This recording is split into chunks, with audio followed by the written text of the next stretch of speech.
What if we could give life a future?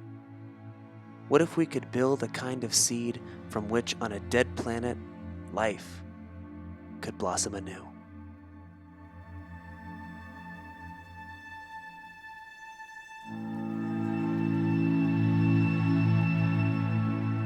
Welcome to Legends, a series that delves into the lore within Horizon Zero Dawn, a world with an abundance of powerful and moving history begging to be explored.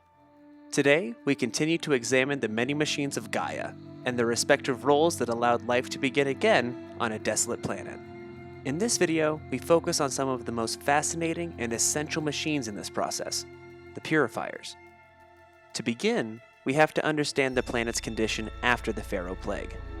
These machines not only brought extinction to humanity, but in an effort to fuel themselves, consumed all plant and animal life on the planet as well. Only when there was no organic material left to convert into biofuel did the Pharaoh robots go into hibernation, leaving nothing but a barren biosphere. With no plant life to convert carbon dioxide, the temperature of Earth would raise to levels unsuitable for life as we know it. In addition, this would lead to the melting of the polar ice caps, causing water to rise catastrophically and release even more greenhouse gases into the atmosphere that were previously trapped in ice. Before Gaia's terraformers could begin to establish a new generation of flora, the Earth's atmosphere and sea level had to be brought back into balance. This responsibility fell to Gaia's subfunctions Aether and Poseidon, charged with cleaning the Earth's polluted and unbalanced air and bodies of water. This need gave birth to the purifier class of machine, starting with the Lancehorn. Upon first glance, many would want to classify the Lancehorn within the terraformer or acquisition class of machine. But upon further examination, I feel its true place is as a purifier. It is equipped with two horn-type drills capable of digging deep into the earth, which would indicate a terraformer class machine. The presence of chill water instead of blaze, however, would indicate a different function.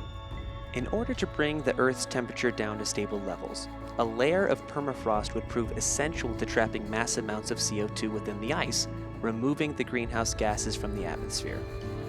Rather than using their horns to till the Earth, it's possible that they inject their chill water reserves into the ground to create a manufactured permafrost to aid in the lowering of global temperatures.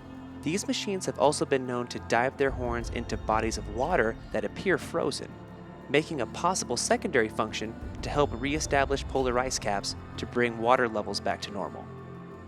The next machine falls specifically under the directive of Poseidon, as the Snapmaw is the only machine with aquatic capabilities seen presently in the world of Horizon.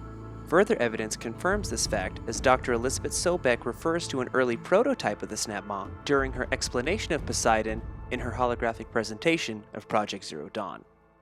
Though it contains blaze, this most likely serves as a power reserve, as it would seem most of its energy is drawn from the armored solar panels located along its back, most likely using the chill water stored in its gullet to kill bacteria and purify waterways. It carries out this function by methodically swimming in the world's many lakes and rivers.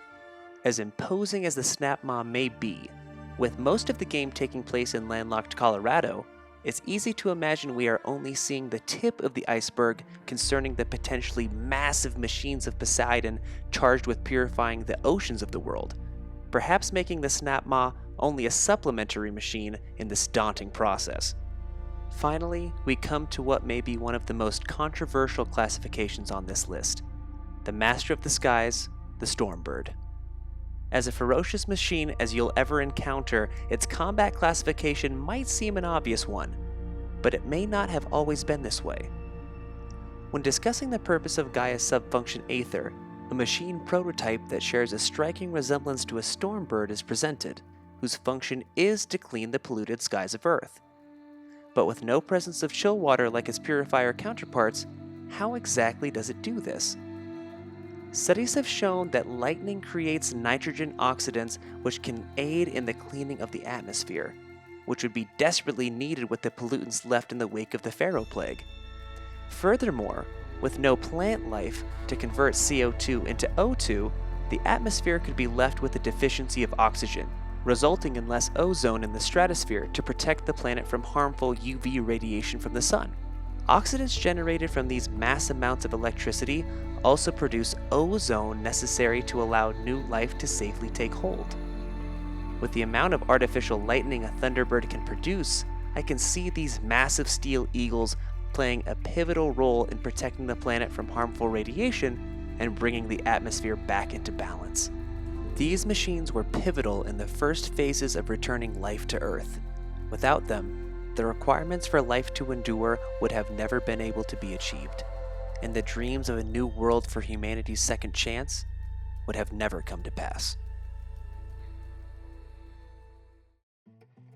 And with that, our journey comes to an end. And if you'd like to see more content like this, hit the like button and share with your friends. And if you want even more Horizon history and mystery in your life, hit our logo and subscribe away. Do you have any theories of your own on Gaia's machines? Let us know in the comments down below. And until next time, thanks for watching and keep questing.